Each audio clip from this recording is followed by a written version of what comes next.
Good morning guys! Panibagong araw na naman ang ating tatakin for today's video. So ito na mga bakla, nagsasapatos tayo dahil pupunta tayo ng school.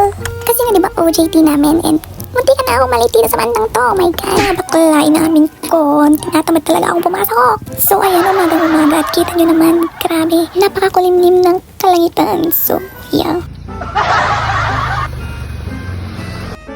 Dito nga mga bakla is naghahantay kami dahil close pa yung room namin. Ito pa nga mga bakla, habang nag-video ako is nakita ko yung dalawang teacher ko. So anyways, ginagawa na namin yung kailangan namin gawin dito and hindi ko na kailangan explain kung ano pa yung mga ginagawa namin. Basta nag-account kami ng Huy, hindi! Ito pala mga bakla yung kasama ko sa pagbibilang ng colonies or whatsoever na kung anong tawagin dyan.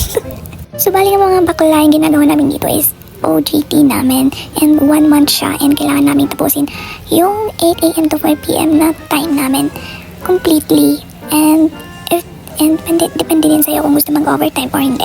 So ayan mga bakla, bahala na kayong manood sa akin dyan.